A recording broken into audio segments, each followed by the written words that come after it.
what's up, my friends out there in YouTube land? It's Rockin' Dave, North Fort Myers, Southwest Florida. We all thank everyone for tuning in. Um, Today we are celebrating our 55th birthday. Well, that's actually my 55th. Deb, she's forever 29. And so we'll be doing our live gig tonight at Rusty's. We'll be doing a live streaming from 6 to 9. And I've got what I'm going to do for all my friends who I've been trying to play your guys' music. And then sometimes it's hard because if we get a lost signal, if I get a lost signal, what I'm going to be doing is if I shut the camera off, that means I'll record internally, on the memory on my phone. And then later on, we'll just put it up on YouTube so people can check it out, hear their music and that.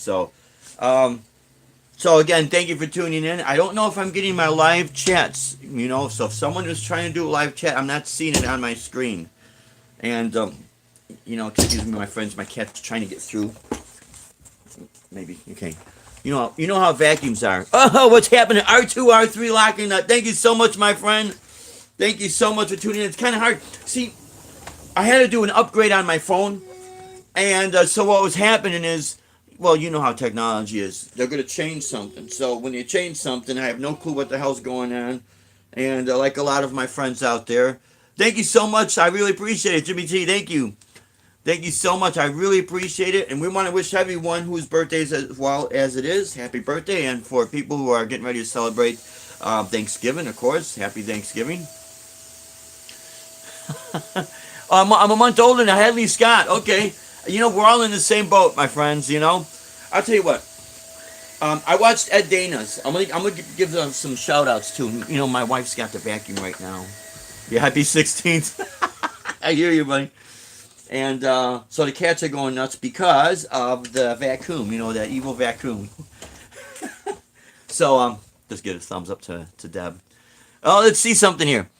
So R2, R3, you said something about Chicago. Happy birthday. It's snowing here in Chicago. Oh, man. R2, sorry to hear that.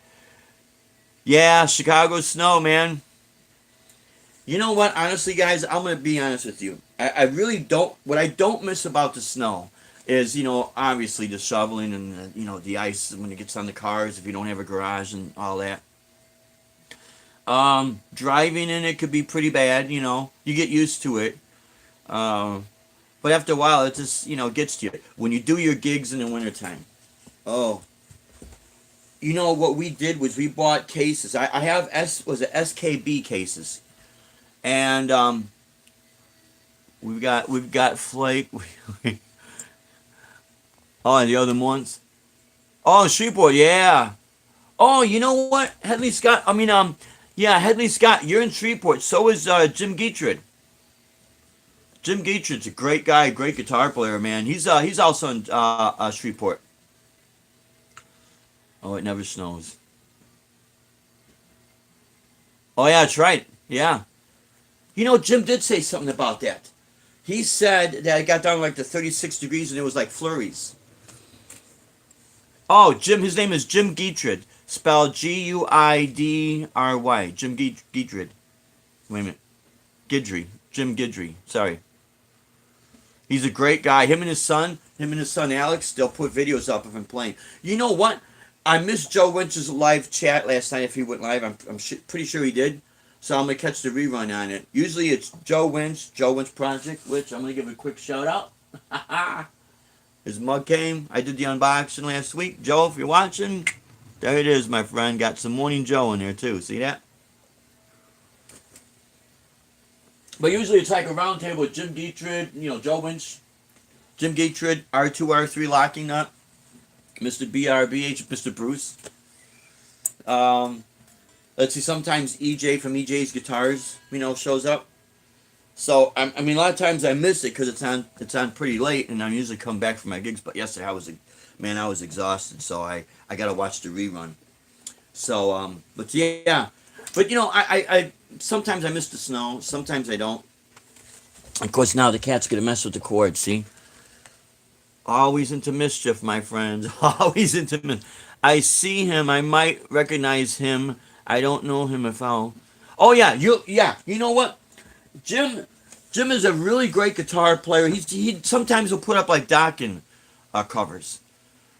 and then he'll put up some of it. It's just usually just him and his son Alex jamming, and he put something up the other day of him just jamming, and I got a couple of his songs that I've done live. I know one's called Summer Days of Summer.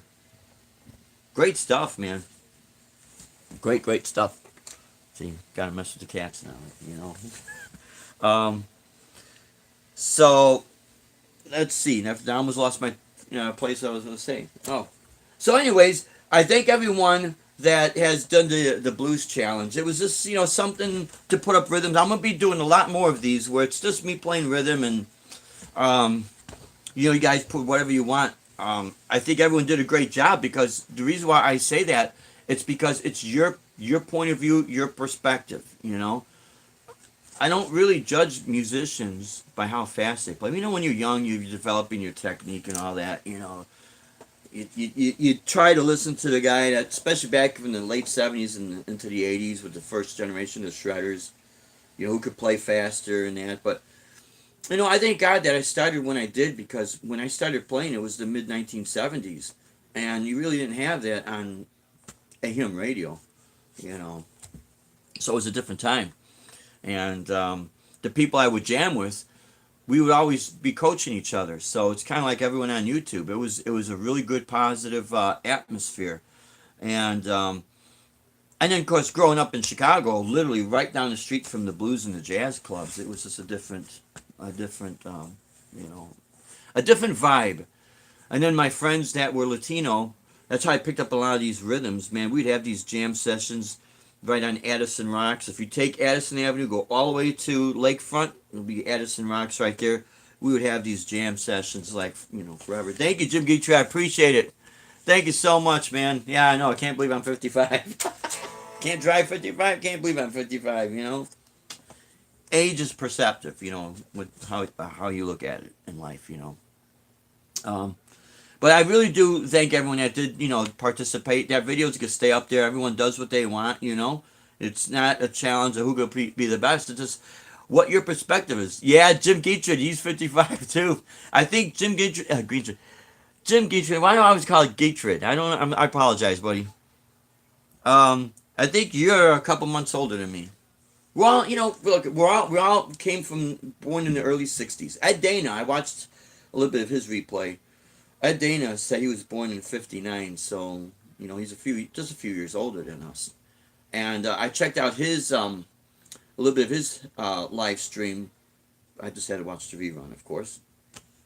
And he was talking about his asking people for their guitar heroes, and there were so many of them. I'm glad you mentioned Al Di Meola, because that's the guy that had the most impact on my playing.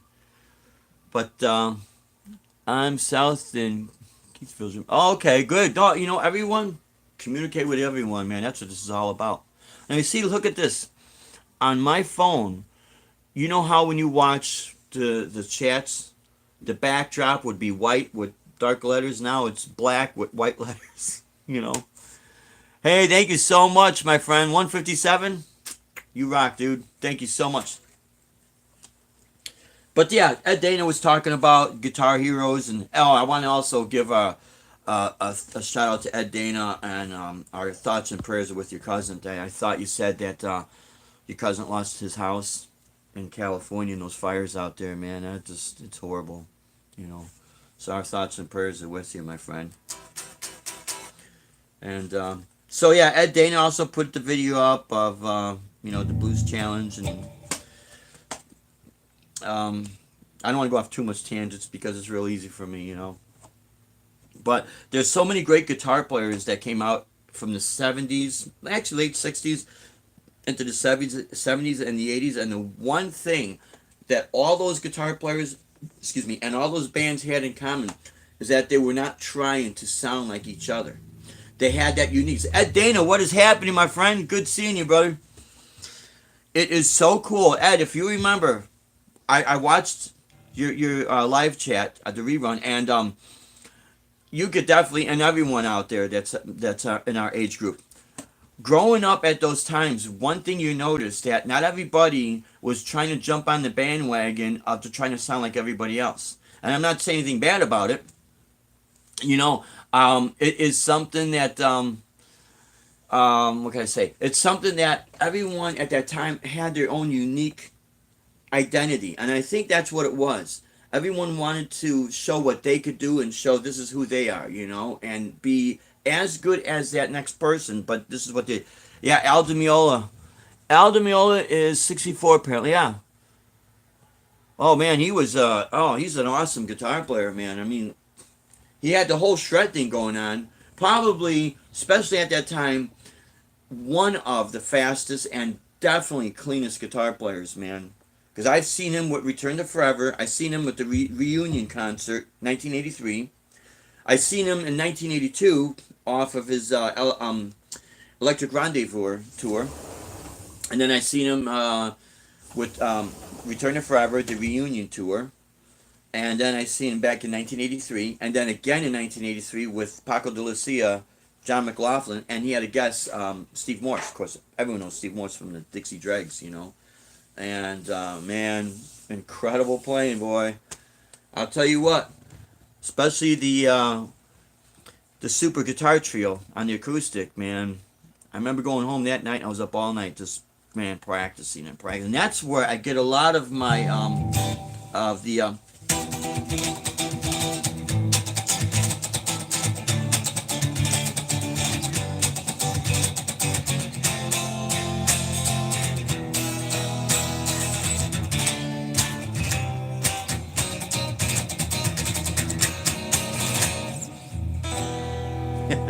the syncopated rhythm. Yeah, Paco had this. Oh my God, he did. Ed, yeah, Paco did. You know what? A lot of traditional flamenco. Now I'll just do it real quick on the electric. I do it way better on the nylon string because it's not the strings. They're not so hard on the nails. But when they teach traditional flamenco, Zach Song, thank you for tuning in, man. They teach you because I've got all these books. I took one classical guitar lesson just to see what it was, and this was back in Chicago. And I already had my picking technique developed, you know. And I remember I was doing that in the lobby, and literally the guitar teacher looked out because he heard it on an acoustic guitar, you know, real accurate, you know. But then he saw I was doing a pick, and you know, classical guitar players don't use picks and that. So, but he was pretty impressed that I was able to do tremolo, you know. And it was to me, I told him it's out of my own ignorance. I just fiddle with the fingers, you know. But in flamenco, they teach you what's called the roscados, and they teach you the pinky, ring finger, middle finger, index, and up with the thumb. But I do it this way because I was, and I'm saying politely, but it was me. I was ignorant of what the technique was. So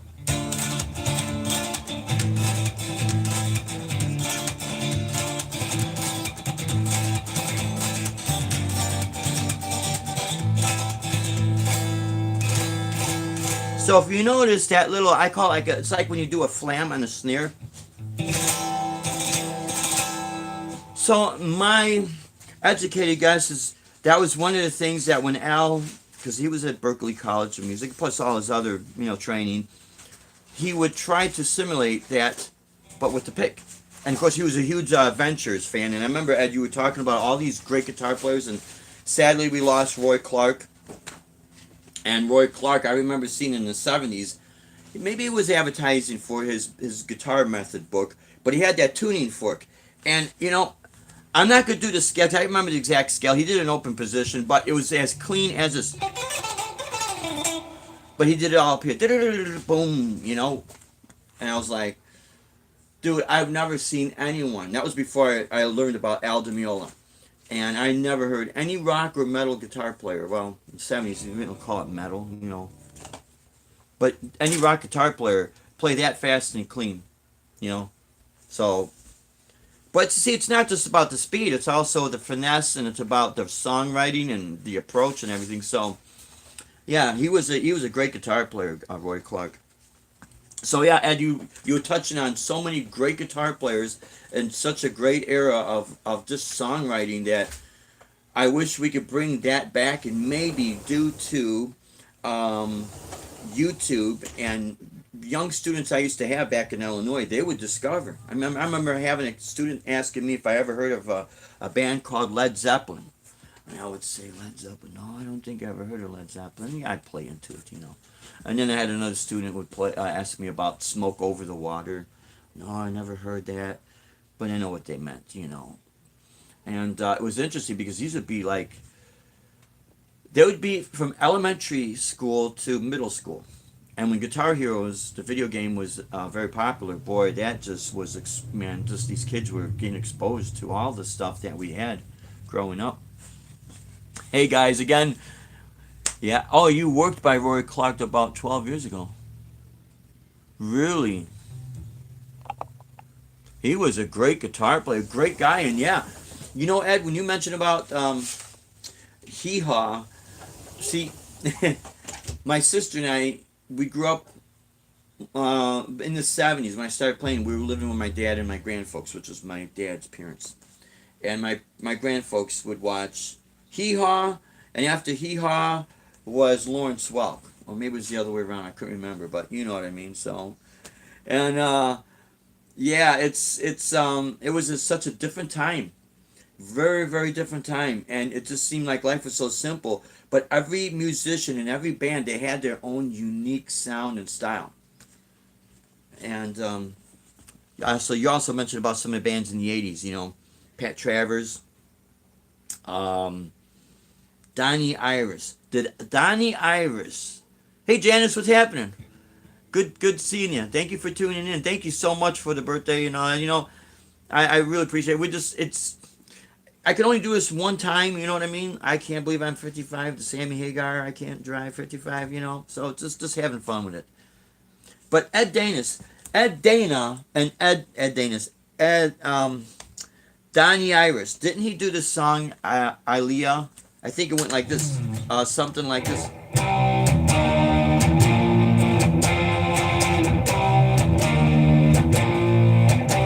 Let's see.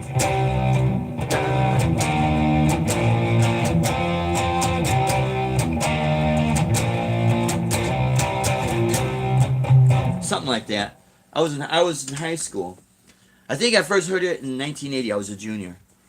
So, yeah, Janice, I'm 55. Yeah, yeah. You know what? Hey, yeah. Again, Zach Song, thank you so much. Thank you so much.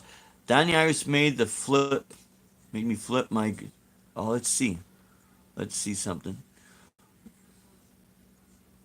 Oh, 9 years old. Yeah, Leah. Okay, yeah. Yeah, I remember all that stuff, man. That was some great stuff. And we had something interesting coming out of the 70s, because remember, we had also the new wave. I think the Cars was part of that, and you had Blondie, and then you had Devo, and oh my God, some of the other bands which I can't remember. I'll remember at 2 o'clock in the morning, of course, and then we were going into the 80s, and this is where I think part of all of this technology also helps to spark inspiration, because the Marshall J. We're live again, my friends. Oh, Donnie Iris. Oh, Donnie Iris is from Pittsburgh. So you know what? That's where they make deodorant. Pittsburgh. Pencils come from Pennsylvania. Oh, yeah, REM, the B-52s, watching for you. Hey, thank you so much, man. Yeah, see, and we had all this stuff going on. All music was evolving. All music was evolving. And so the invention, when Jim Marshall came out with the JCM 800 series, so that started to get into a little bit of the higher gain. So, let's see, I had the Pat Travers album, Crash and Burn. I had Frank Marino, Mahogany Rush, but I bought that later because he came out in the 70s, and then came out a little bit later. Although I know you said, Ed, that you walked out in the concert, which it was something that was bad that you didn't agree with. Hey, you're spending the money, not him, right? Yeah, I shouldn't say that, but anyways. But what was going on? And let's see. Oh, did anybody remember this song? And this I remember in high school. No Time to Lose. If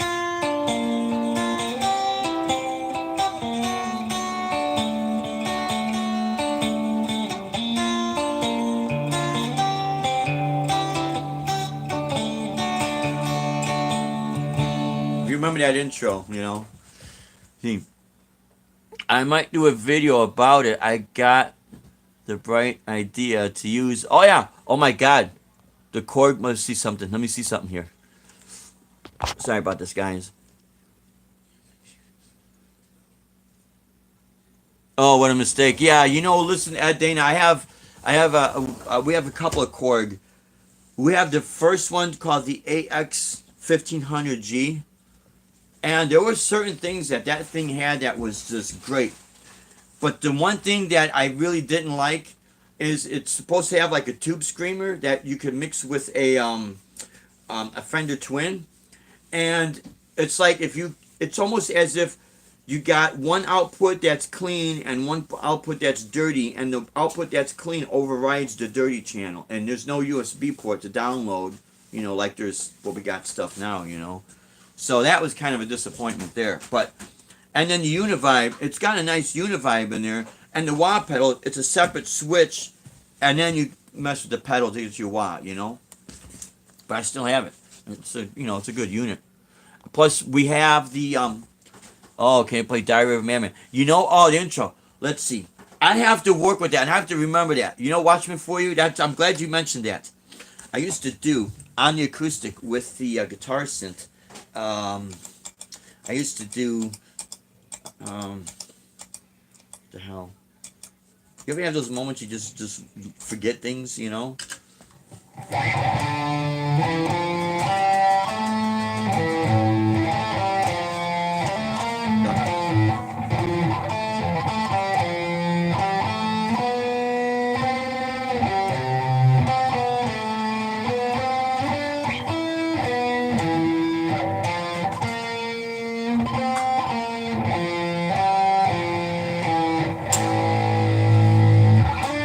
Mr. Crowley. I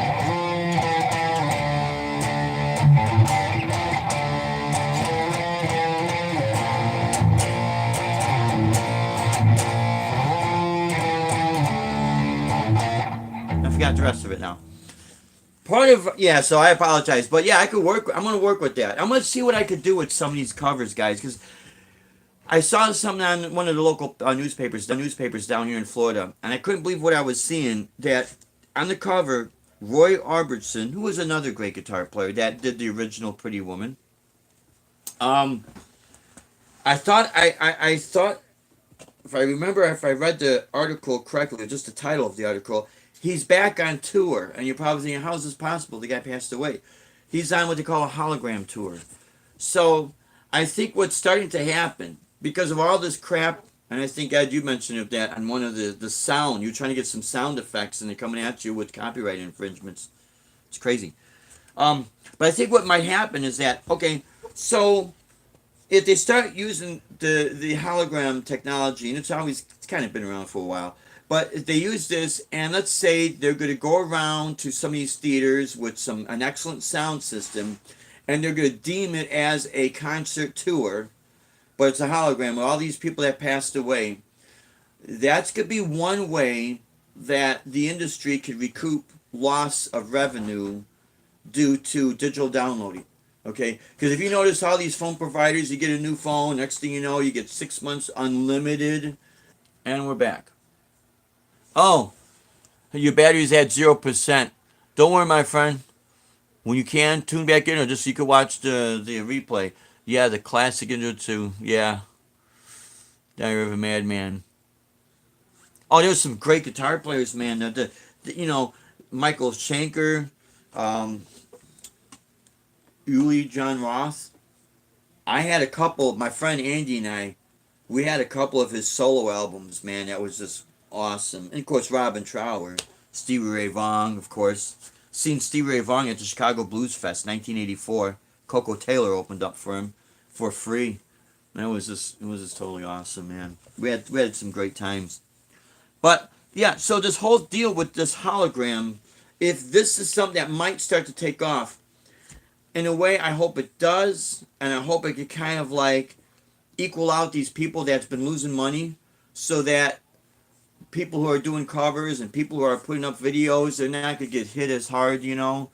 My wife and Joe Wentz also said these people keep doing this, and over the next few years, if classic rock radio, which I don't think will ever go away, but let's say it does go away, what these bands, it's going to happen is their music is just going to die. Because if you think about it, minus YouTube, minus classic rock, FM, Sirius FM, whatever the hell it is, the cover bands in each town throughout the entire world, if you think about it, that are playing these songs is really keeping that music alive. So I understand they lose money in that. Okay, but I mean, really, to come after people, that's it does bother me, So, anyways, I didn't mean to go off on a tangent. So yeah, Randy Rose, yeah, snagged that from a classical. Yes, you know what? Let's see something.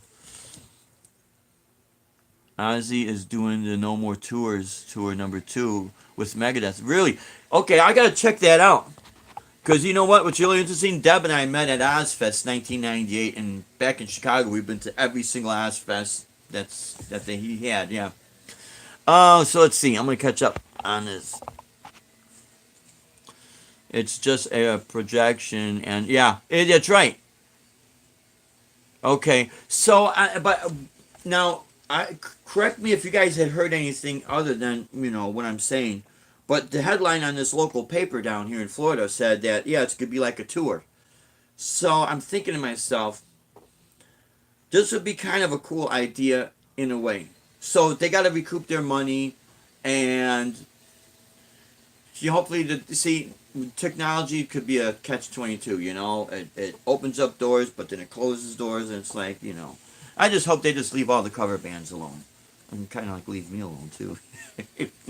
Because my vocalist Mike, he likes doing this stuff, and it helps me, and I like doing this, and we're gigging tonight at Rusty's in Cape Coral, and we'll do the live stream. But then I do a live stream, and then all of a sudden, boom! As soon as I'm done, I get these hits, and all of a sudden, you can't this and you can't that, and it's like, are you kidding me? Oh, let's see.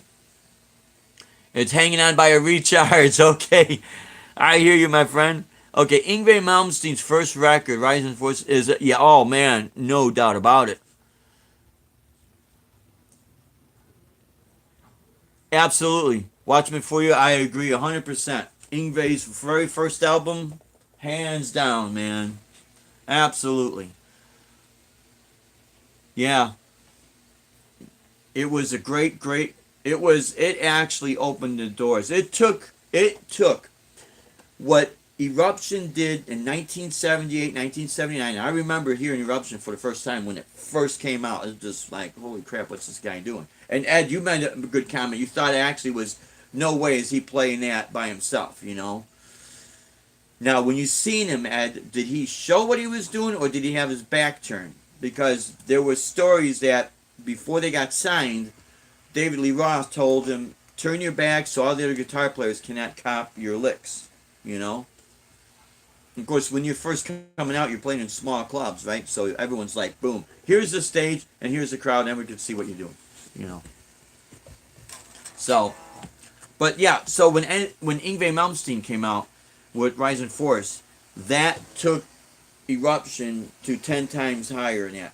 But you see, all those guys, and Tony McAlpine is a very underrated guitarist because he's also a real classical pianist that you would hear him playing classical pieces on the piano, on his albums, and if someone gave you a copy of just that piece, you would never think that that's a guitar player playing. You would think it's a trained classical pianist because, man, his chops are right there. The finesse, everything. And I'm not taking anything away from Eddie Van Halen, but Eddie Van Halen just took those techniques and adapted it to the guitar. But the whole tapping thing goes back way, way, way, way back. Um, but other than that, we had a lot of those were the best times because there was still strong songwriting. Now it's like, if one person sweeps, everyone's got to sweep, And after a while, I just recently started getting back into doing the tapping, because for a long time I just stayed away from it. After I developed, my version of tapping, I stayed away from it because everybody, man, you go to Guitar Center like in 1980, 81, and everyone, man, was doing tapping. And it's like everyone and their brother, it's like, and their grandmother, it's like, okay, it burned out. Same with the sweeping. Back in the day, and of course, Ed, if you're still on, you could testify this, and all you guys out there, basically. You could, we had what was called, we'd rake the string.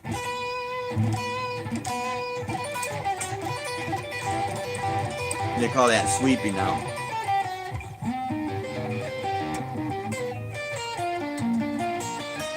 For me personally, what I don't like about it is my right hand got so used to the, building up my alternate picking technique that when I do attempt to do the sweeping, it feels like my I got a lazy wrist, And I'm not knocking it because there's some really great guitar players out there with that technique, so good for them. But this is just not my thing. But I've seen people that could do all that sweeping really good, but then when they try to play a funk groove, which is like, it's like the whole arm is trying to go like that. Not all of them, but I've seen a couple of guys out there doing that. I'm like, how could you sweep so good, but yeah, you can't play the,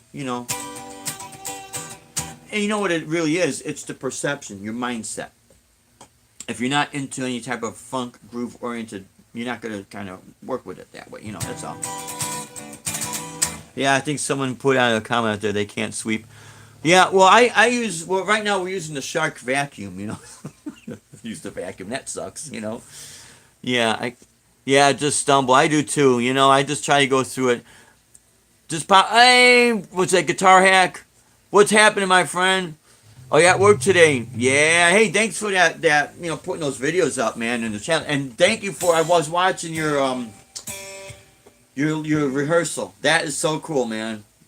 I love watching all that stuff, man. It's great. I remember Guitar Hack. Ed Dana asked basically, what does Guitar Hack do? And him being a teacher at a college teaching electrical. And when I was doing HVAC, I went to a trade school, and you have to learn Ohm's law, Watt's law, how to reciprocate for capacitors, and all this stuff, man. It's like, and let me tell you something. Trade schools are very accelerated, man. It's like boom, boom, boom, boom, boom, boom, boom. Because we would go from basic electricity, sheet metal, oil heat, gas-fired heat, steam boilers, hot water, boilers, and of course the AC units and then heat pumps. It's like you do that, and within 1 year, 3 nights a week, while you're doing still your day gig and gigging, man. It's like, holy crap, But no, it's yeah.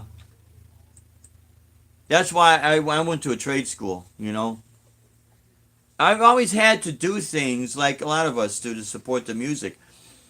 But and it's really just within the last few years. And actually, we were about 20 years doing all this with these road shows, and the first I would say maybe 7 years, we were able to support it with our HVAC company. And then we had employees, so they'd be on the job site, and we'd go out and do our shows. And then, of course, I always had the phone I get the phone calls, if the builder had another set of prints or needed someone to go over to another house, then we'd call the guys up and then have them go to the other house and finish the job and that. And then when the housing market crashed, luckily we were still able to survive out there with the music, 100% full time.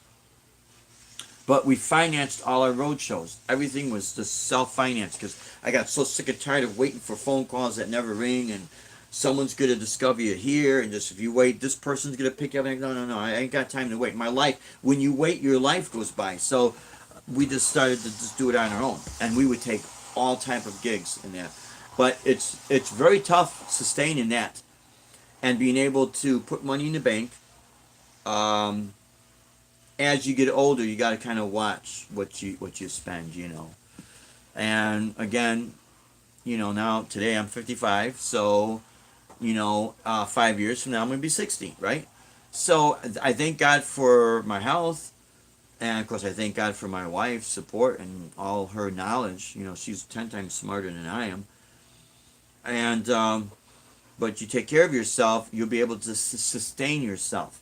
But reality is reality, and that's why right now I have a CDL license. I also drive for the school district, and I'm not ashamed. Or there's a lot of musicians that are doing that because of that split schedule. You could still do all your gigs, but you got to watch your license, you know. Um, but as you get older, you got to start really thinking because if any of us go back in time, like when you started playing, Ed, if you would have been told back in 1980 that in 2018 we would have YouTube and the gigs would be paying now less than what we would make back then or about the same, you know, and that it's harder to get the gigs. See, what helped us, we were able to sell merchandise. Now you just know who buys CDs. Very few people buy CDs. Although I want to thank Shauna Marie for buying our CD. She's a great gal. Great singer, too. So subscribe to her channel, too, out there, guys. But if anyone would tell us that this is what the music scene would be, we would have laughed at them. So I remember my grandfather telling me, if you learn any type of a trade or anything like that, something that is a need and not a want, you'll always make money. You'll always be in a position where you have solid income. So now you could turn around and support whatever your passion is, and turn it into a business, but you'll be able to support it. Because the main reasons why businesses fail, especially with a restaurant or music, is that the money that you're making, that's got to go right back to the business to, sustain it. So, I didn't mean to go off on a tangent. A lot of you people know that. A lot of you know it way better than I do, So, but you cannot play that well and make a mark. Yeah, that's true. Let's see. Yeah, Ed, you're right. We used to have a venue on every street. Growing up in Chicago, man, we had all kind of places. Lincoln Avenue, we had all kind of places. We used to have all kind of places on Halston Street. All these blues clubs, the Checker Lounge. I just watched the video, and I remember seeing him do this live when I lived in Chicago back in the day. A guitar player by the name of Lefty Diz, who I think he used to sit in with the Kinsey Report. That Deb used to run sound for the Kinsey Report, and Lefty Diz, and he was left-handed. That was his name, Lefty Diz. He'd grab his guitar, he'd be playing it like this, and up and down, and just holding the notes and that. He used to play at this place called the Checkerboard Lounge, and all these other places we had in Chicago. The Jazz Bulls used to be on Lincoln Park West, and jazz seven days a week. And it wouldn't just be like your traditional jazz. Like the Green Mill is still open, I believe, up in Uptown. But the Jazz Bulls would have jazz fusion, Latin fusion, bossa nova, all kind of stuff, and these killer musicians. And you're sitting like right here. Here you are, there's a stage, and there they are playing. And it just was phenomenal stuff we had back in the day. That place closed. Brian, how are you? Brian Fingerless Guitar. Hey, thanks, my friend. Thank you, my friend. I really appreciate it. I'm trying to catch up on the chats. I didn't mean to go off on a tangent. Yeah, but if you cannot play that well and make a market and good money from, yeah, absolutely. Hey, Matthew, how are you? Thank you so much for tuning in. I'm trying to catch up with the chats. I apologize, my friends. Yeah, but I'm glad Guitar Hack you put that rehearsal up, and I loved it, man. I had my headphones on. I'm doing my picking exercises, and it was totally inspiring, man. To me, I like watching more of the local guys than watching the stars, because there's something magical that all the local guys have that the stars. I'm not saying they don't have, but it seems that the hunger is much stronger when you're not signed when you're in that moment of you're trying to get, honestly, guys, I really believe, and from our personal experience, it's not your destination, it's the journey. That's right there, the best times. Like this young girl, Felipa, put up another video of her practice, and I gave her a comment, because I remember being that young starting, and we didn't have all of this, we didn't have all that support, and it's good to see that someone does. So I made a comment that how great it was for her doing that, and these are your best times of your life doing this. And I said, in 20 years, I told her what, well, basically, I told her something more positive than what someone told me. 20 years, yeah, come talk to me in 20 years, right? But I told her in 20 years, you'll look back and say, these were the best times. Because it's your perception of what things are. People would say sometimes the dream is better than the reality. It's just that going up, making it. Metal X Music, what is happening? Thank you for tuning in. You gotta have some showmanship. Clickbait hooks. Yeah, you know what? Yeah, I agree, Watchman, for you. And you gotta do it because you love to do it. When I'm doing all these different styles of music, especially I'm rocking out, it's fun flipping the guitar around or playing behind my head or something. But it's the moment of excitement, and especially if I feel it. Now, if I'm doing something classically oriented or more jazz oriented, I'll still do some of a showmanship, but it's more of letting those notes like really, man, breathe. It's I don't know. It's like music is like a personality, or it's an emotion. Um, and sometimes you feel excited, sometimes you feel a little melancholy or whatever. You feel a little calm. Sometimes you feel sad. It's really the ultimate expression of feeling. That's why I like to play with feel. Yeah. Let's see hooks. Let's see it. Let's see. Yeah, vids daily and do longer ones too. Yeah. Oh, thank you so much. The Blues Challenge, I appreciate it, man. Those videos are all staying up, and I'll have some more I'll put up. And I appreciate everyone's comments, whether it be good or if they don't like it too much. Hey, I appreciate it all because you see that's how we all learn. There's constructive criticism that is to help out, and then you got the trolls that just want to, no matter what you do, there's a thumbs down. It's like, okay, I don't pay attention to those people though. Let's see here. Yeah, you rock. Yeah. Thank you so much, Matthew. It's just having fun with it.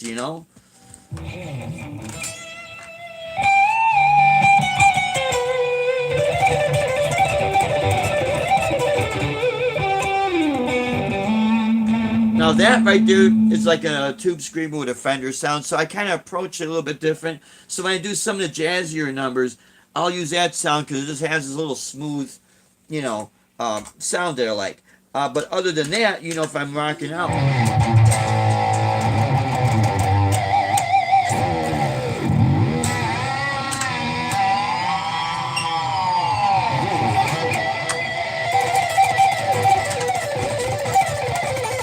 you know, I'll just do that as well.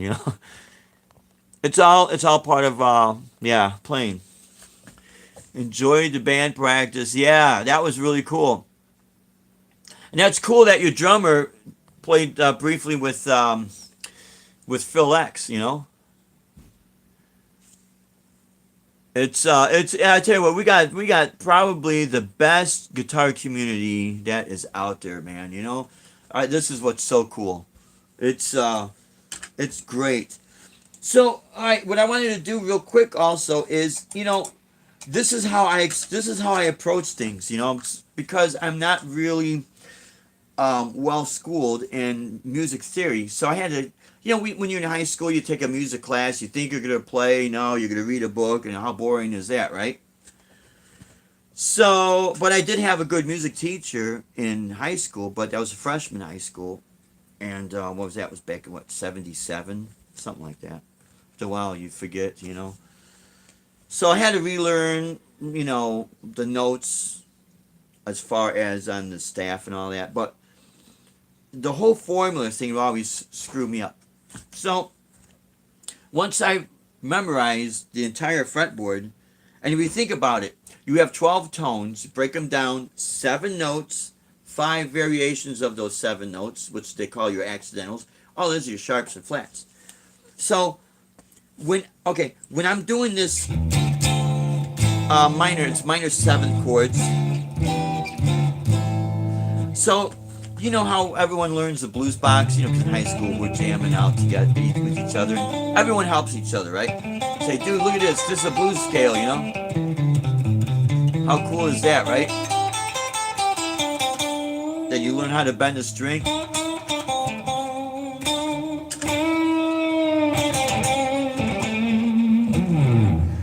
And all you guys, man, was fantastic watching you guys play, man. Because you did things I never thought of, But how I approach things is... Okay, let's see if I could do this without like embarrassing myself live. You know what I mean? So when I'm doing this, here, actually, let me do this. I'm gonna pull the drum pattern. Oh, wait a minute. Sorry, see? I hope that's not distorting out there, guys. So you have kind of like this swinging. It's not really a shuffle, but it's almost like a swing.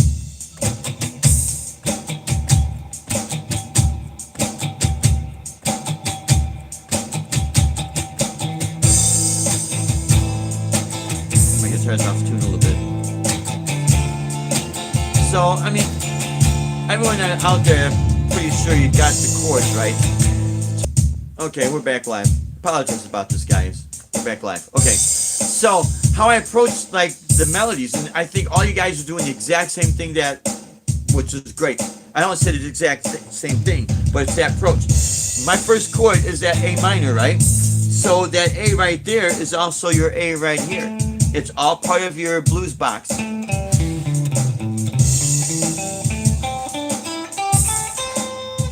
Alright, but if I just write it with that, here's one approach you could do.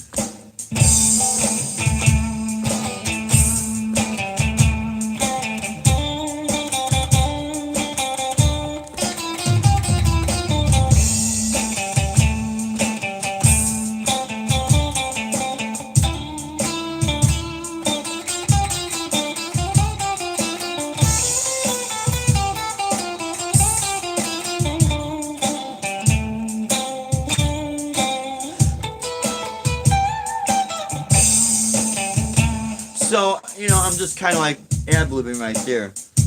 But since I've got a minor chord here, and people will say, well, Dave, that's not in the chord, but it's still A.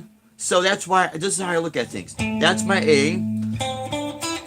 Now, why would I come to F right there? Because when I come into my D minor 7, there's an F right there.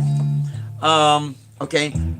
When I come to my E minor, why would I play a B note? And I hope I'm not talking over anybody, because I really don't want you to do that. Because when we do our blues scale, it's usually this.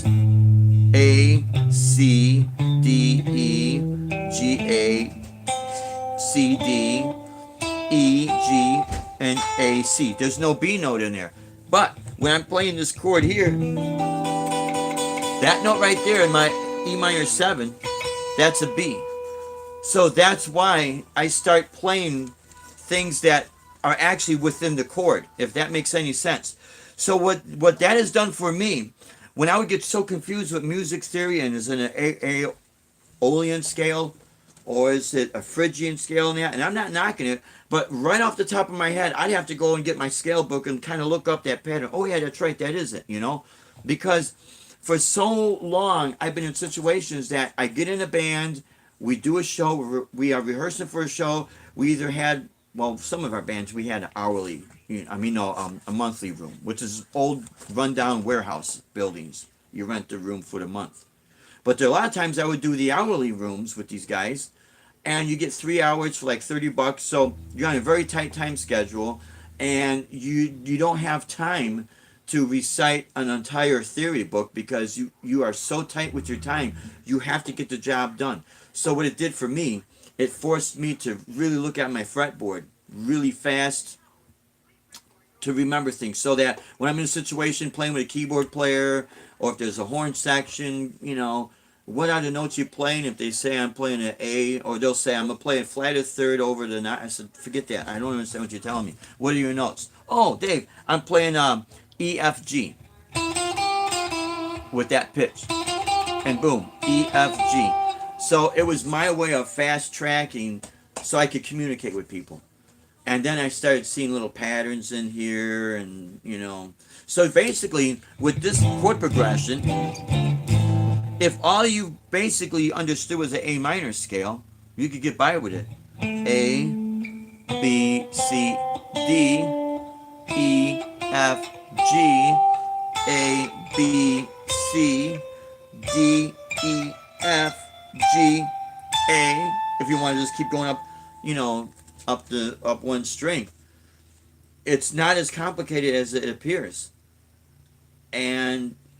But then you don't have to do the entire scale either, because what you could do is just write on. I'm gonna go ahead and hit that drum pattern again. Hit my overdrive.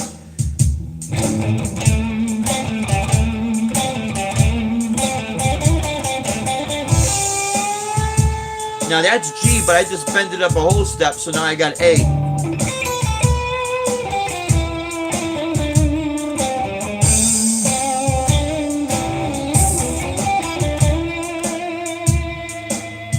If you want to hold a sustain. Another thing that you could do is when you're soloing, it doesn't have to always be with an overdrive or distortion on. What you could do is turn off the overdrive, and if you got any type of a Strat guitar, or even with the Les Paul,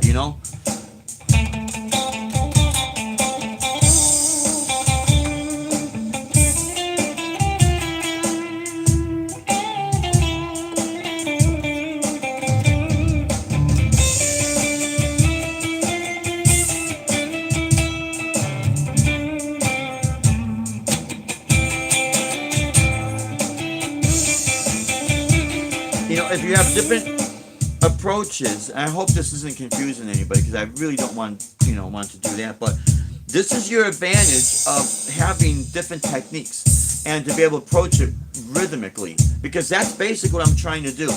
It's not always trying to play fast, it's just trying to match the rhythm and trying to match the chords,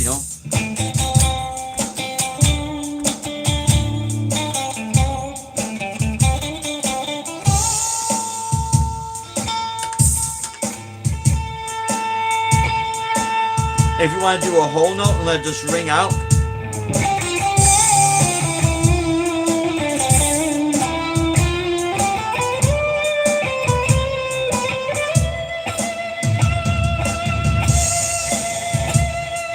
And let's say you just want to write on that E note with vibrato.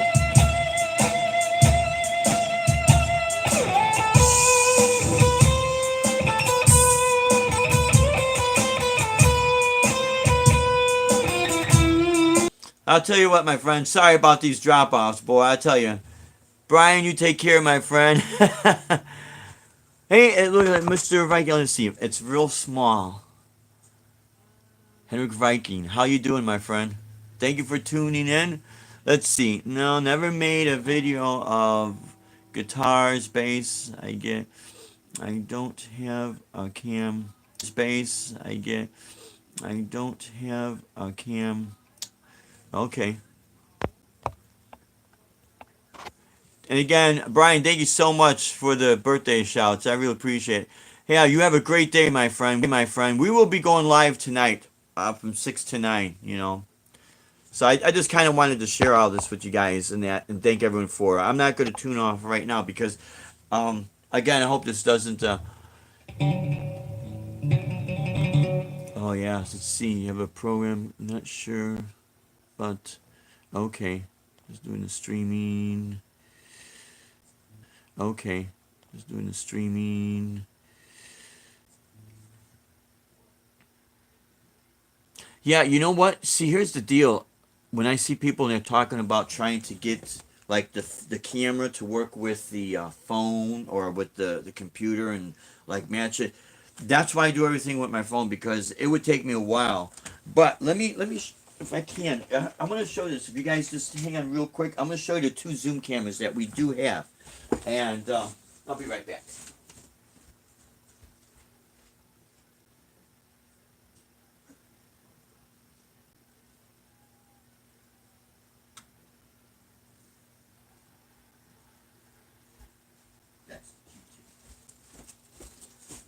Okay, my friends. So, again, I apologize. So, this is the first zoom camera, and I love this camera. Let me just turn this on. So, this was our first one. It's called the Q3. It's like, what, 780 or something like that. It's not really high def, but the microphone looks great. But, see that back screen? It'll stay lit like that through the entire duration of your recording. When the batteries start to go low, it'll dim a little bit. But if you're doing, let's say, if you're shooting a live video, let's say you're recording, you could get, depending on the time on your chip and fresh batteries. So let's say you get 2 hours out of fresh batteries, right? You could do the entire 2 hours and that screen will stay lit for 2 hours. Strong, real strong. So that's what I like about this. Plus there's another thing this has. It has, if you want to hook it up, you see that, to the TV? It comes with that cable. Just a regular, RCA jack with the red and the yellow and the white. Now this was the next, this is not the next version after that. This is the third version. And I don't have batteries for this thing, but it's supposed to be high def, both video and audio. But the screen, when you turn the screen on, is much smaller and it dims real quick. So you get like 5 minutes, maybe a solid 5 minutes of boom, strong signal, and then all of a sudden it's dimmed. So when you're recording, you're kind of like trying to focus, you're trying to see. And, but you see, my wife, on my very first channel, if you type my name and you scroll up, you'll see there's two channels. There's me with the BC Rich Warlock, actually with this photo right here. And there's another one where I'm actually holding the Warlock and the Cordoba guitar. That's my first channel. So the only reason why I got the second channel is not because I want to be incognito or anything. I got nothing to hide. But it's because I learned how to shoot videos from the phone and upload them.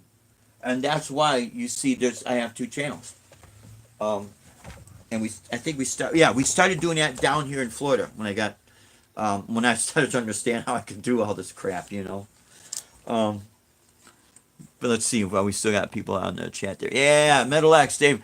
When I play solo, I just go by feel. Absolutely, Metal X. Hey, thank you again for the happy birthday shout out. I really appreciate it. Let's see. So I just go with feeling. Let's see. I go by feeling. I know what key I start with, but then it's all feeling after that. Yeah, actually, I'm the same way.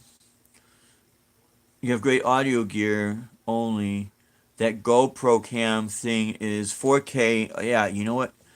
It says, I don't need that much detail. Yeah, you know what? I respect and appreciate all these people with this very high-end stuff. And I think it does have a purpose, especially if you want to start going into a video production. You could start to say, hey, if you watch my previous videos, these are my skills, and this is what I could do. And here's the advantage. I know that Robert Baker does some great videos. He's a great guitar player. He's a great guy, and he's got some great camera stuff. Shane from In the Blues, of course, has some great camera stuff. I think Red Shaw, I think his name is. He also is interested in doing video work, and this is why I give a lot of those guys some serious credit for doing that, because they could start to sell themselves as video makers, and in the process of getting all that up and going, and because they honed in their video skills so well, when you have high-end weddings, which everyone hates to do for some reason, but that whole platform has changed. The whole thing is that now you've got some proof in your performance that you could use as a selling tool, and because of that, you could come in with a good competitive price and you could get work. But be prepared for put the time because a lot of these guys will say the same thing. It takes a while. Robert's Guitar Dungeon. He had said that it takes a while, doing the editing and the videos and that. And he's a great guy. I like watching his stuff because he also comes from a background of retail, so he's got very strong information on that. So let's see what we got. What is your favorite track on Rise and Force? Yeah, he's asking Watchmen. Oh man, there's so much. There's so many great tunes on that album. Oh my God. We're back again, my friends. Once again, things drop out. Let them come back in. Yeah, Ships Are Burned, Black Star, and there's so many great tracks when they were asking about what's your favorite song or what's your favorite track on the Rise and Force album.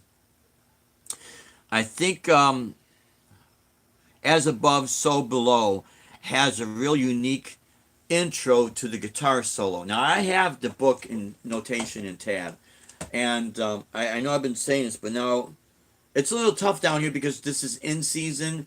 But you see, because of the red tide and the water thing, it's like we're kind of like a little bit in a limbo thing. So I never know how fast the gigs are going to really start to pick up here. But I'm trying to format another series on our channel here where I'm going to start to dig into all of these songs. Cliff of Dover's and some of the Malmsteen off of the Rise and Force album, and take them in small sections and just loop them. But I'll have a much better, I'm not going to play it super fast. I'm going to play it at a pace that's going to make sense, that you'll be able to develop the technique. You'll be able to use it as a play along because I'll just, constantly loop it. And then this way, you'll have something to practice to. And then this way, you'll have something to practice to. And then you can start to really develop the muscle memory technique. Yeah, on Odyssey, yeah, Rise and Force, the song Rise and Force on Odyssey is. Oh, I heard Paul Gilbert's new album. No, I haven't. Called Behold Electric Guitar. Metal X, I'm going to check that out.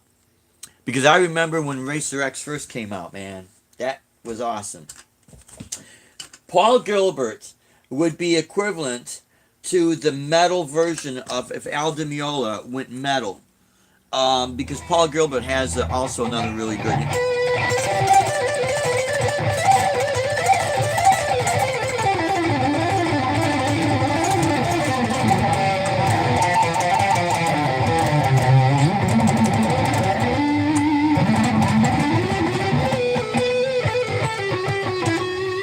Gotta change these strings. So, yeah. Yeah, we'll listen to it again. I've always focused a bit more on Odyssey. Odyssey, Yngwie does have a lot of really good albums. And I think if he would have come off with like a bluesy album, because he did several of the recent CDs, there's a little bit of more of a bluesier playing that he approaches. And I think he would really surprise everybody if he came out with something very blues oriented. You know what I mean? Because I know he could do it. I know for a fact he could do it. Let's see. Jimmy T is, yep, Metal X. Yeah, Paul Gilbert will be, yeah, we'll check in. Yeah, Paul Gilbert's a great guitar player and a great guy, man. He's just really down to earth, See, here's something that I notice is happening with a lot of the music that's available only on certain things. I think they're formatting something with Google and YouTube, because Google owns YouTube, and these music companies, so that the artist is not going to lose so much. And I think this is going to be a great thing, because then it's going to kind of give the artist back the money that they deserve. You won't have so much loss. And I don't understand what's going on with the phone providers. You sign up and you get a gazillion songs for free. Nothing in life is for free, because when you want something for free, there's going to be a ripple effect, and it's always at the end of the chain. But hopefully this is going to fix things for everybody. And then we could go on, making our own music, selling it, and then doing the covers if you want. Yeah, I show that. Let's see, that show. Oh, let's see. I'm trying to read this. Yeah. Okay. Yeah. Yeah, and you know what? I think Ed Dana mentioned about. Okay, Zach Song, thank you for tuning in, my friend. I'm going to be closing off in a bit too. But I think Ed Dana mentioned about Al Di Meola playing with Billy Sheehan. Actually, Al Di Meola played with a bass player on his solo albums. Anthony Jackson, I think his name was. Great. That's the first time I saw a six-string bass. Was in 1982 was the first time I saw Al Di Meola live, and Anthony Jackson. He was sitting on the drum riser with a six-string bass, and when they played off of the Elegant Gypsy album, "Race with the Devil on Spanish Highway," oh man, I wish I had this thing, YouTube available, because it was awesome, dude. It was awesome. Um, but Billy Sheehan, I seen Billy Sheehan with his band Talish. He opened up for Yngwie Malmsteen back in 1984 at the Aragon Ballroom, or maybe it was 85. I can't remember. But yeah, so yeah, it had to been 85 because Yngwie was also playing tracks off the newly released Marching Out, and then later on they would do stuff together. But Billy Sheehan also played with Mr. Big and Paul Gilbert, and that. You know, the thing is, when you play fast, it is so cool. It's so fun. But at some point, you have to, in my opinion, have to have some sort of sense of space.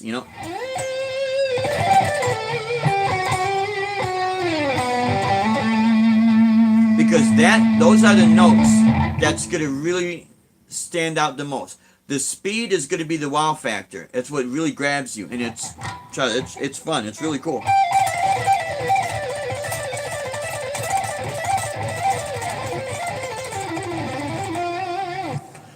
But the note that really stands out the most is that last note. When I'm coming off of a.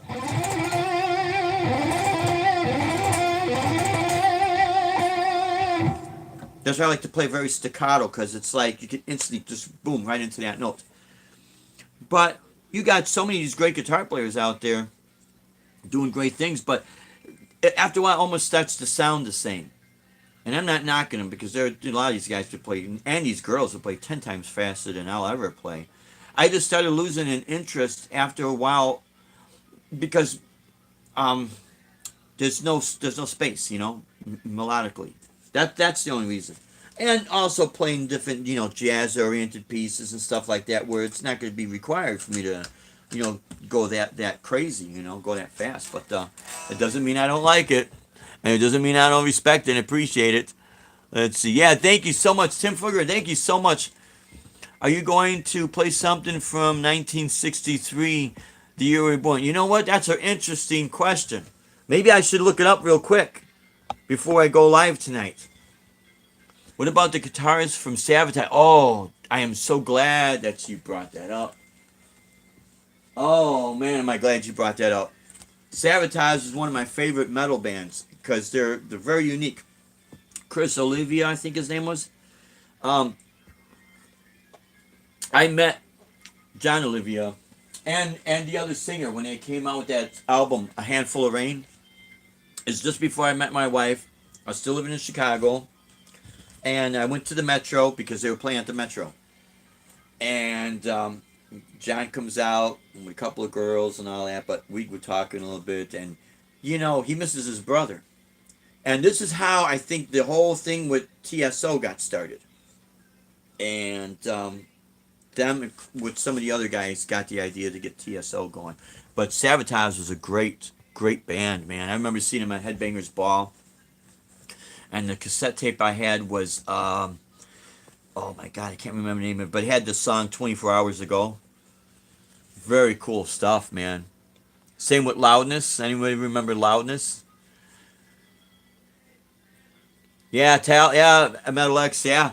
I tell you what, man, the bands, and we would see all these really cool bands for like $15.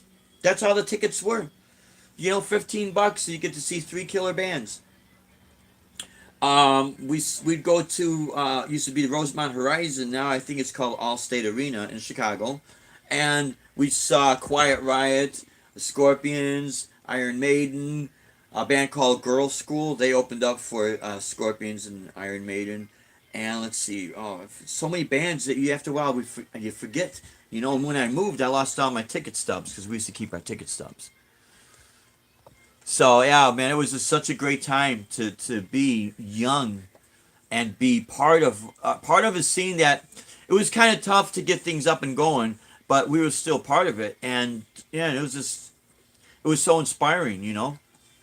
So when I do all the things I do, it's because I got inspired doing it, and it's not meant to put anybody down. Never do that to put anybody down. No way, man. It's just meant to inspire people. Billy Sheen still plays with Mr. Big, yeah, and also currently plays with the Winery Dogs. And so, yeah, you know what? Is the Winery Dogs? I should just YouTube all that because I'll catch certain videos off of YouTube. I know he was doing something. Is it with Mike Portnoy from Dream Theater? Because I met Mike Portnoy from Dream Theater and the band. But let's see, I did not meet the bass player, but I met the keyboard player by the tour bus, and then the rest of the guys, and Mike Portnoy. I didn't have anything from the sign. I had my guitar in the pawn shop, so I give him the back live again, my friends. You know what happens? Hey, Dana again. What'd you miss? You missed me going off because of the moon and the planet Venus and intersected with Vulcan and it got how YouTube is. You get cut off, then you have to come back live. We were talking about some of the bands in the '80s, some of the shows I've seen. When I met the drummer from Dream Theater, I mean, actually, we're at the Vic Theater in Chicago, and let's see, the keyboard player I met by the tour bus. The bass player was the only person I did not meet, but I met John Petrucci, the vocal, the singer. But the drummer, Mike Portnoy, he was funny because I did not have any of their albums or CDs or T-shirts or anything. But I had one of my guitars in the pawn shop. I just had a pawn ticket. So he signs my pawn ticket, and he's laughing. He says, dude, I know you're a musician. You ain't lying on this one. Because everyone says they play and that. Everyone, there's a lot of people that do. But what happens is that when you're a touring musician, you only have so much time to intervene with the people, do the signing and the meet and greet and that, and then you gotta hurry up and go because then it's your drive time. And the meet and greet and that, and then you gotta hurry up and go because then it's your drive time. I think Ed, did you get snow? I thought you said something about you getting sleet. Yeah, Alex Roofer, thank you so much, man. It was fun. They were great times. I met so many people. The only picture I have left available right now is when we were in Cabo San Lucas, Mexico, meeting Michael Anthony from Van Halen. And when I was actually playing poolside. My wife and all our friends are swimming in the pool, and we didn't know he was down there. And boom, there he is. And then when we left, we were getting ready to leave Cabo San Lucas, and I played at the hotel, the Malaya San Lucas, and next thing you know, we're getting ready. They told all my friends, "You keep the guitar player. Let him stay, man. Let him stay." Because we were having a great time. Just playing. That's where I got the cover, and we did some of the recordings for my Malaya CD down in Mexico. And that's why the name of that CD is called Malaya, because the hotel is called the Malaya San Lucas. That was a great time. Yes, let's see. A big snowstorm missed us. Great, Ed. Yeah, we got mostly snow, but it mostly got washed away by rain. Yeah. Well, I'll tell you what, man. I don't miss those days. Because when you're driving it, and how many times have you done gigs and Guitar Hack if you're still on, and anyone that's out there, how many times have you guys done gigs in the snow? What I was talking about with the SKB cases, they're great cases, but you know what? What we like even better, you go to Home Depot, buy a Stanley case, you can put your speakers in it, and because it's construction, the tires, the wheels are really meant for ruggedness, So you gotta go through all the salt and all this crap, and then you get into, depending on the venue you're at, you gotta kind of wipe off the snow and salt because when I would do stuff that's like jazz oriented, or we do a corporate gig and we're in these high end places, they don't want you dragging all this snow and salt in there, so you gotta kind of wipe everything down, and it just was a big pain. And if you go downtown Chicago, you pull up next to the building you're gonna play at. You're just gonna unload, and here comes the ticket enforcer on a little golf cart thing, and she could give you a ticket. You just pulled up, you're gonna unload. Yeah, we got about 7 inches or so. Wow. Let's see, we got snow, but okay, it turned to rain. Yeah, see, rain after 7 inches. Wow, that'd be a mess. Absolutely, man. So much smoke from what. Let's see, guys. Oh, yeah, how about it? At thousands of gigs driving in the snow, and man, I remember Metal Church, Metal X. Oh yeah, remember the song Badlands? That's an awesome. The first I had the cassette tape. I don't know what it was called, just besides this Metal Church, but it had a picture of a Gibson Explorer like melted. That was a. Let's see. Then we had the band Riot. You have Quiet Riot, but the band Riot, they had the song Swords and Tequila. It was some awesome stuff, man. And like Ed was talking about on his channel, we had all these stuff, all these bands coming up in the 80s that was kind of pre-hard rock metal. Um, God, I can't remember some of the stuff, but it was like I said, Pat Travers, Crash and Burn, and then of course snorting whiskey, drinking cocaine. There's just so many. But one of the bands, I don't know if anyone has ever heard of this band called Barclay James Harvest. When I was a kid, a friend of mine gave me a cassette tape called Time Honored Ghosts. And it was all great songwriting stuff, no shred guitar, anything like that. But it was so well done, and the artwork, I thought it was really, really cool. But like Ed was talking about with Journey, with Triumph, Gordon Lightfoot, yeah, Gordon Lightfoot's a great musician. And all the stuff we had in the 70s was just, if you started playing in the 70s, Ted Nugent, the Byrds, and all that stuff coming out of the 60s, going into the 70s, we had the folk movement, the blues movement. And in Chicago, we had the blues and jazz clubs that were further toward the lakefront. And that's because I grew up in Wrigley Field area in the 70s, and all the blues and jazz clubs right down the street. And then down Lincoln Avenue, you had all the folk places, Holsteins, Orphans. God, there's so many others. You had a place called Tuts that you had all these indie bands. Smashing Pumpkins used to rehearse at the same rehearsal space that we would rehearse at, and everybody would make fun. I remember sitting, I had my acoustic guitar doing all my scales, and Billy Corgan would ask, how I got my technique, and he'd try to do the shred. And I remember telling him, it doesn't matter as long as you're happy doing what you're doing. That's what's gonna matter, And he was a really cool guy. He was not a jerk or anything like that. And I kind of felt bad just because they had their own way of dressing. The one girl, she kind of looked like Laura Ingalls from Little Outhouse on the Prairie, and people would kind of make fun of her because the last part of the 80s and all the hair metal bands and Queensryche was popular, and we had some killer bands, and then here comes this girl dressed like, almost like Laura Ingalls from, Little House on the Prairie, and people would kind of make fun of her and that, and I thought, would that be something if they become down we're live? Sorry, guys. Oh, yeah, that's right, with Trademark. Yeah, Frank Marino was great. Robin Trower, man. You know what? Robin Trower was awesome, man. He's still awesome. He's still touring. Now, Ed Dana also mentioned Carlos Santana.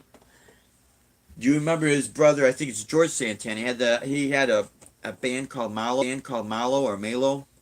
A friend of mine had one of the albums. But does anybody remember also Santana when let's see.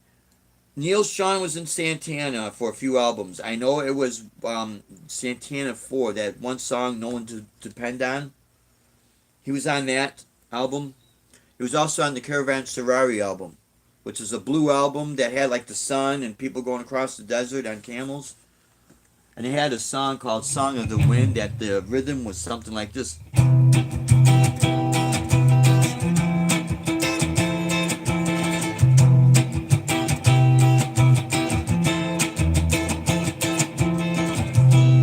And all it was those two chords and them just, jamming away to it. And all the stuff that he had afterwards, man, was just great.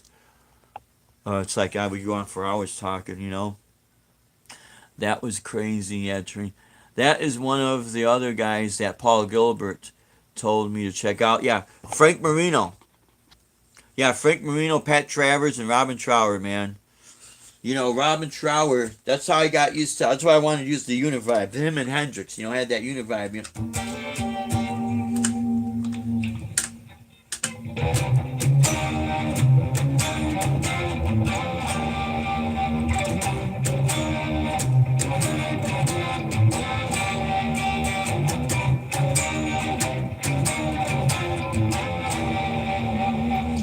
Of course, the song Day of the Eagle.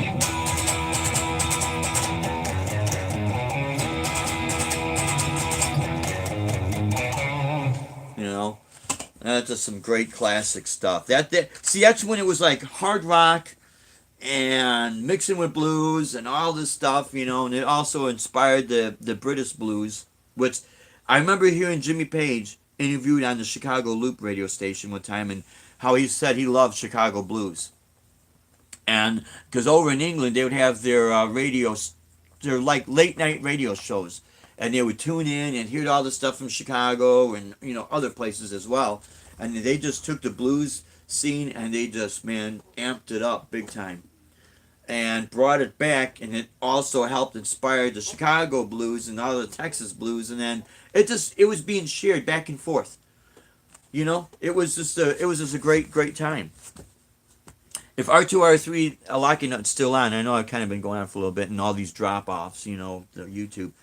But R2, if you're still out there, if you remember when the Loop would have album sides, or any of you guys and gals out there, when your local radio station would have album sides, you could go and you get your cassette tape, and if you had the stereo system that also had a cassette that would record, you go get your cassette tape and click, and you record, like, if it would be Yes, you record a whole album side of, oh God, I can't remember what the album that Roundabout was on, or whatever artist they'd be featuring. That was our digital downloading. That was our analog downloading, if you think about it,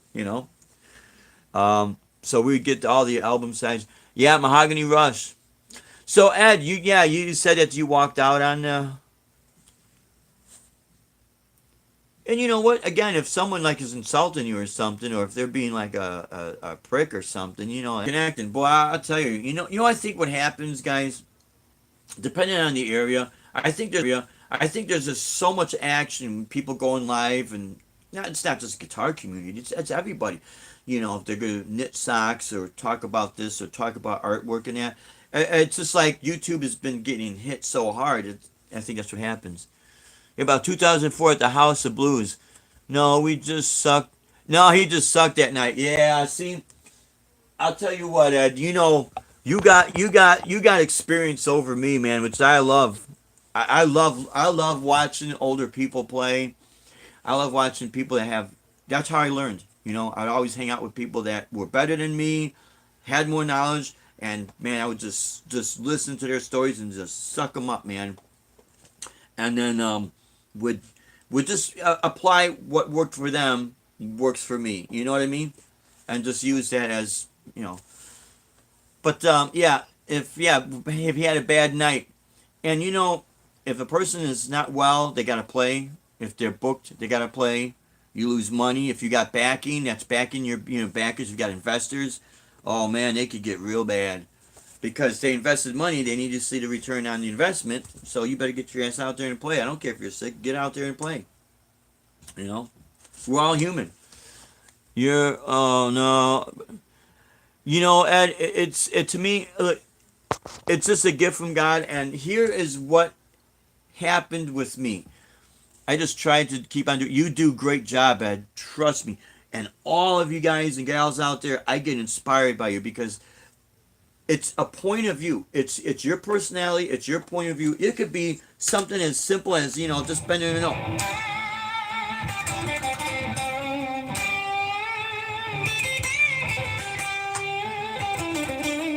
I guarantee, if all of you would play that same little phrase, just bend a note, or just do that, just bend that note. You're gonna do something that is gonna be interesting because it's not me. You know what it is? Maybe I hear myself play all the time, so it's like, okay, you get tired. I guess you get tired of yourself. I don't know. I really don't know. But I, when I was younger, I know I've said this before in my chats. I get these bug bites down here. They're called no-see-ums. They're little bugs you can't even see, and they bite you because it's like the tropics. It is the tropics down here. We get flying cockroaches that big, my friends. It doesn't mean that you're dirty. Just they're looking for like shelter when it's windy. But they're literally that big. And if you smash them, they go crunch. Didn't mean to go off on a tangent, but anyways, when I was younger, my dad used to listen to motion picture soundtrack. Yeah, pimento bugs. Yeah, that's it. They call them pimento, but you look at them, they're big ass cockroaches. I mean, and literally, Ed, they're that big. You know. So, all right, here is our zoom camera. Well, here's one of them. So there's a good example. This is the Q2. So in size, they're about this big. Where my index finger is right there, they're about that long. Big antennas. You can hear them when they walk. I mean, it's just weird. But going back to what I was going to say is that my dad used to listen to motion picture soundtrack. So again, it's all classical music. Oh, you got that same camera, yeah, Ed. Here's the deal with this camera. After a while, the screen dims. Unless there's something that I don't know about. But the screen would dim. So we have the very first camera that they came out with, which is their Q3. Which this camera, man, we love this thing. And you put the screen on, it'll stay lit the whole duration. It'll stay, let's see. It's going to stay lit up like that the whole duration. As long as you record, it won't dim. But anyways, so my dad would listen to soundtrack, and it's all instrumental music. So when you were talking about who inspired you first, to me it was kind of a combination.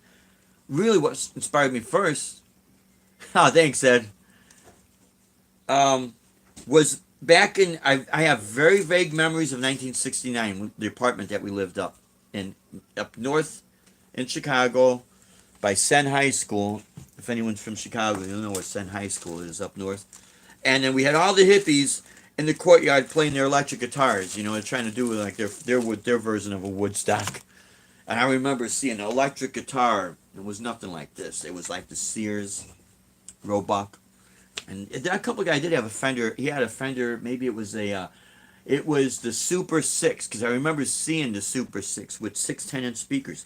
But when you're a little kid, the amp is like a stack to you, But anyways, they're in the courtyard playing. I thought, how cool is this, Then later on, my first 2 rock albums I had, I can't remember if it was Made in Japan, Deep Purple, or if it was Aerosmith Live Bootleg.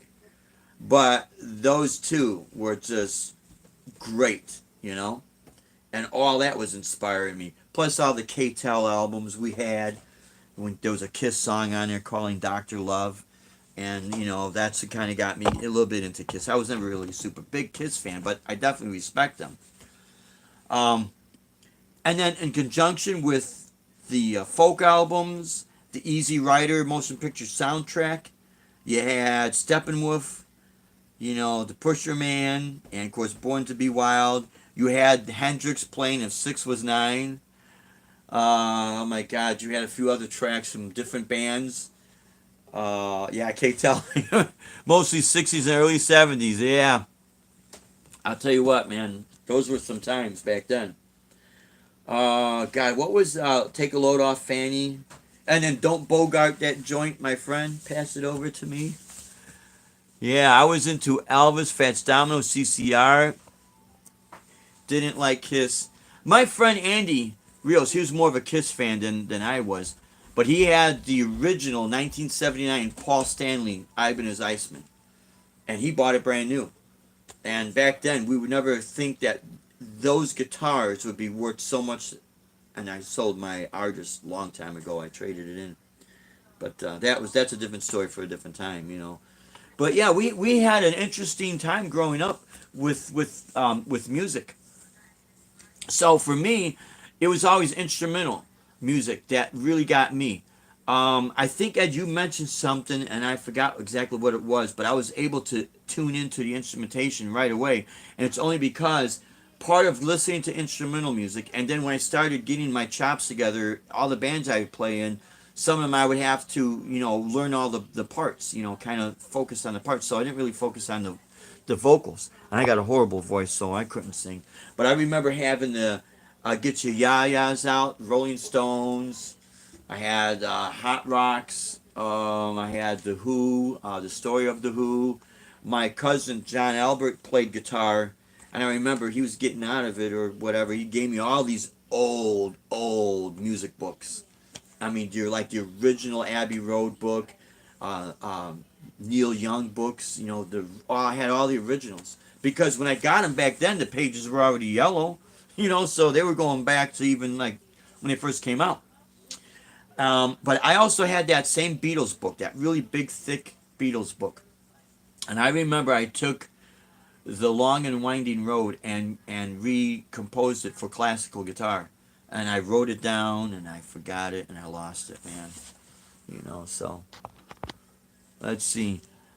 Have to leave. Hey, thanks so much for tuning in. Thanks for, yeah, I really appreciate it, my friends. Dragon Model, what's happening? Is Hot Rocks from the Rolling Stones? Yeah. You know what?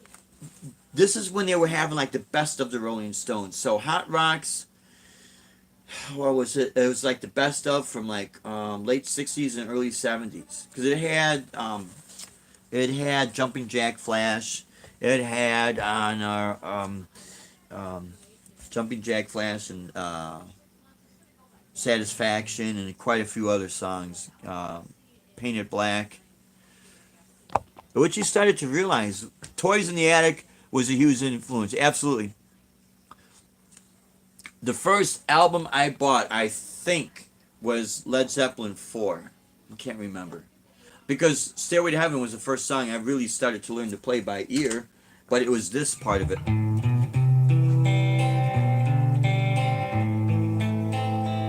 Because in grade school is when I learned how to play guitar, and we had an assembly that we had to learn songs that had C and then A minor. And I can't remember if it went like this, something like that. But I would go back and forth. And then the next album I think I bought was 2112. And I learned how to play that. And of course, Black Sabbath, Paranoid. I learned all of that off the record. Remember, Ed, we'd slow down the records, But then Toys in the Attic. I had Toys in the Attic and all the stuff we had. Boy, I tell you, man. Let's see.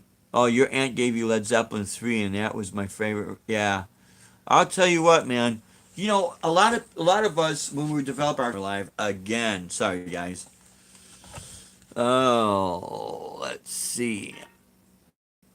Dragon Model. Oh yeah, yeah. Led Zeppelin 3. When the whole shred generation came out, a lot of people were saying, "Oh, Jimmy Page is a sloppy player." And of course, when you're trying to get your technique together, and you got Eddie Van Halen doing Eruption, and then later on, here comes Yngwie Malmsteen and that, and you get wowed by the showmanship or the flash, but then when you look back and you start playing again melodically, you start appreciating the Zeppelin 4 album and all the stuff that Jimmy Page did, and you really realize, man, this guy was a genius, and if he wanted to build his technique, because I saw a picture in my Guitar Player magazine with him playing with Al Di Meola. So yeah, of course, him and Jeff Beck, and of course the Jeff Beck group. I had Jeff Beck Wired, Blow by Blow, and then the Jeff Beck group album.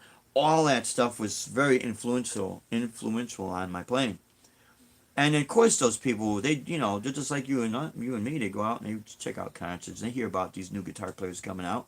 So of course, if he wanted to play fast, he could. But yeah, the big guys, yeah, Gene Simmons, Angus Mel. Oh yeah, yep, Tony Iommi, yep, Slash.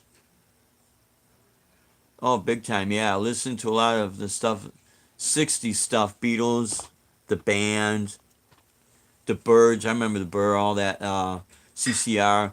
Also some 90s and 2000 alternative. You know, like Ed said, I was never really too much into that, but then later on, I started to see where the grunge and alternative was kind of picking up where the 60s left off. It's almost as if there was this time lapse of that style of playing, and that's kind of what grunge and alternative was doing, trying to pick up and moving forward with it, you know. Let's see. Ed Dana, no kidding. I can't believe how good it is. Yeah. Oh, thank you so much, Jason Way. I appreciate it. No problem. You take care of what you gotta take care of. We're all here, man. All here to support each other. Thank you so much. Yeah, it is. The Dragon model is definitely a departure from their norm. Yeah, Led Zeppelin 3 is maybe my favorite. I remember I had Houses of the Holy too. That was great. Uh, to the end a couple of times. Yeah, I hear you, man. Coda is Led Zeppelin. Yeah, I remember we were gonna buy tickets to see Led Zeppelin. They were gonna be in Chicago. They were going through the Chicago Tribune paper, and all our friends were putting our money together. This is 1980, and that's when John Bonham passed away.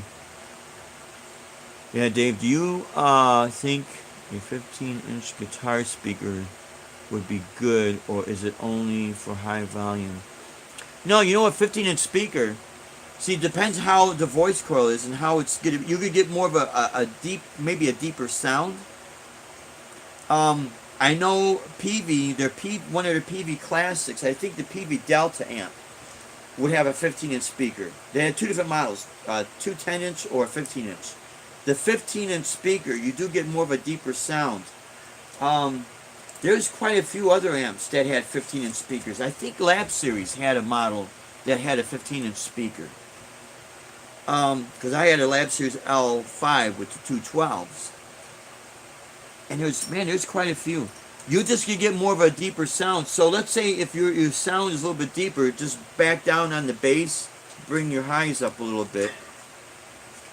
But when you crank it, it's definitely going to cut through the mix, or it should, cut through the mix. But when I would run my Digitech effect processor, when we had our PA speakers with the 15s, I'd run it through the 15s, and it just had it had more of a deeper sound. Which that's not deep. You would definitely hear it. But I'll tell you what, it's really good. If you could do anything like bass playing, that speaker's gonna rock. Okay, let's see. Arvin God, how are you? GTTV, what's happening? I saw that video with you and Guitar Girl. That was hilarious, man. I love that. You guys got to continue doing like a series of that, man. Part 1, part 2, part 3, whatever, That is classic. Because that's how it really is, Let's see. Thank you so much. I appreciate it. And I'm trying to catch up. Oh, the Dragon Telly is, yeah. Cash grab, yeah.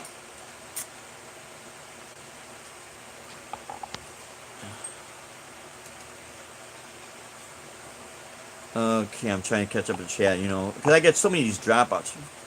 15 good for acoustic and bass. Yeah, that's another thing for acoustic and bass, yeah. I mean, you can run an electric guitar through there. It depends what it is you're going to use, and it does depend on the speaker. Ed knows about these, and I think other people, is like a lot of the Fender amps. And the reason I'm saying this is because this is a comparison of even a smaller speaker, 10-inch. If you get the Fender, there's a video of this guy, Jack Forster, I think his name is. He did a great video on the Fender Super Champ times 2, where he replaced the stock speaker and he put an Eminence Raging Cajun speaker, 10-inch speaker. And that 10-inch speaker, the magnet is a lot bigger, but it just seemed for your lows and your bottom end on that, whoa, it sounded killer. and you can still get your highs. So yeah, yeah, that was cool. The guitar lesson, that was funny. Yeah, you're very welcome, man. And I always tell people, always just experiment.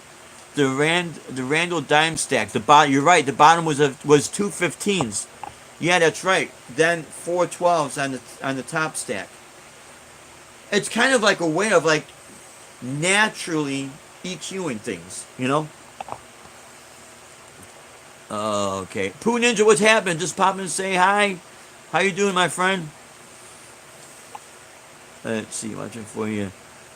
Sounds like a great stack, though. That would be crazy to have. Yeah, it was. It was. I remember. I didn't have one, but I remember playing through. I did play through one once, and that's why I had that sound. You could definitely hear on the bottom cabinet the beefiness of the 15s and then your 12s, and almost this EQing, natural EQ.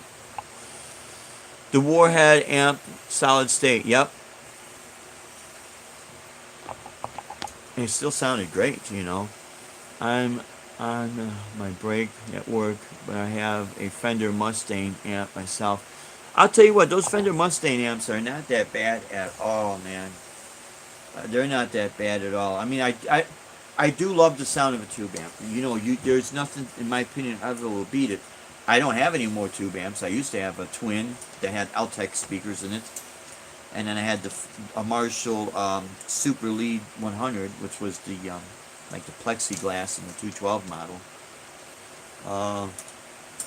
I'll probably later on we'll get another tube, a small tube amp.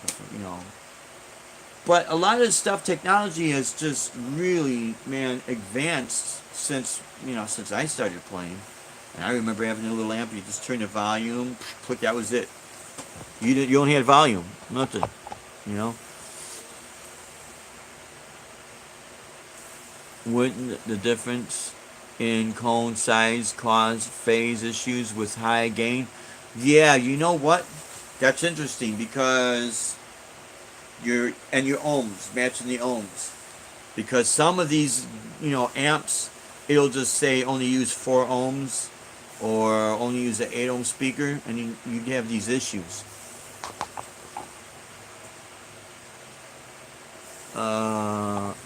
And you'll notice it when you start cranking things up. Let's see.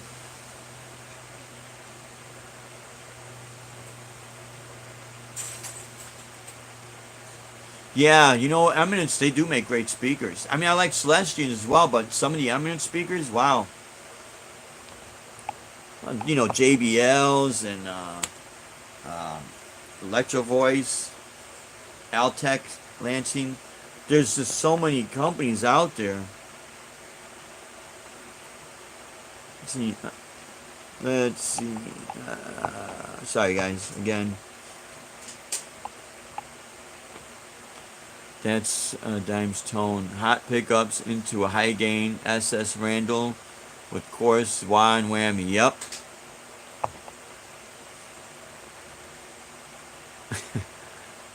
Alright, guys. Yeah, I hear you, man. You have a great one now. My amp has 8 ohms output. So with a 15 8 ohm speaker should be fine with no issues. It should be really no issues, but before you buy one or put one in, you could YouTube it or ask someone, let's say at the music store, or you can even contact some of the engineers over at Sweetwater. Honestly, if you can, if the amp that you have, if you could get in touch with the engineers. This is something that I learned in trade school.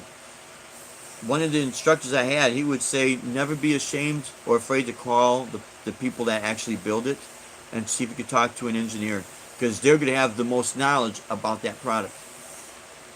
All right, Mr. 157, you have a great one, buddy. See, the names are real small on my phone. That's the only thing. Yeah, you have a great one too, my friend. Let's see. Kick Brick Lover. 1972. You have a good one, buddy. As long as the ohms are the same, it'll work. Yeah, Watchman, for you. That's gonna be important. You know, this is what has happened in the past. People will have a certain amp head, or they'll get a different 412 cabinet, and the ohms are not matching, and then you have issues. You have some bad issues too. You know. Oh, you're very welcome, man. No, no problem at all. I mean, I like. I still have my half stack. Yamaha. Yeah. Oh, he's put y'all. Joe Wentz project is doing a test with his Yamaha TH10X, the metal version. I got the classic amp version, the the TRH10C, which I don't call it for combo amps. I call it for classic amps. It's got more of a, and it's got analog effects, which I kind of like. Yeah. You know, here's the thing. What's so cool with YouTube. There's so many people with different backgrounds and experiences that, man, it's all about sharing, you know? See, let's see, ask the right question and they will transfer you to engineering, yeah, right away because they have no idea how to answer you exactly. You know what? When you call and it's a secretary to answer the phone and you start talking technical, as soon as you say engineer, technical, okay, hold on, you know, extension 4, whatever. Here comes the engineer. Because they are going to have. Yeah, that's what happens, Dragon Model. That's what happens. You know, you got to make sure those ohms are matching because, man, you'll have issues.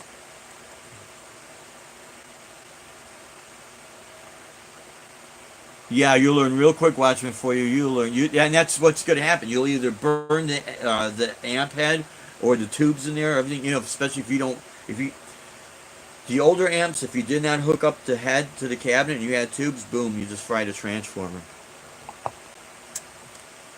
And vice versa, you also blow this, you know, the cones, the speakers. You know, it's just a pain. That's why I kind of like with the combo amps because right from the get go, it should match. You know, no problems. But I'll tell you what, if you start wanting to learn on stuff, go to a pawn shop and buy one of the cheapest amps within your budget. Start taking it apart, man. And then you'll start learning. You'll learn about where you could get your parts if you call the manufacturer. Some of these people are out of business.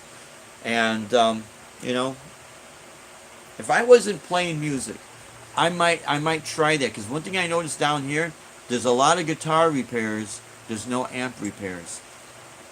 And as ridiculous as it sounds, a lot of your solid state amps are real inexpensive. So when something breaks, you could, you know, buy another one, right? But very few people know how to work on a solid state amp. It's always tube amps. You know, so, I don't know. Would it be something I get into? Maybe. Who knows? Yeah, you gotta check the ohms. Okay, yeah, Poo Ninja, no problem. True, I got to talk to James Brown when he worked at Peavy about my 5150. He told me a few tips. Let's see, tips on that amp, like okay, 7 is 10 on a 5150. Yeah. I think on the 5150 or the first 5150, Joe Wentz even said this. You don't have, when you change the tubes, you don't have to bias the amp. And really, I guess biasing the amp is just like tuning it up so some of the tone, you don't get like something that's off with your tone. I'm not too sure about that because I never had to do that. Seeing thoughts on my mid-70s twin reverb.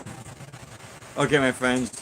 Sorry about again, want to thank everyone for tuning in, and we'll be doing live from 6 to 9, and appreciate the birthday wishes and everything. We really love all you guys and gals out there. You totally rock.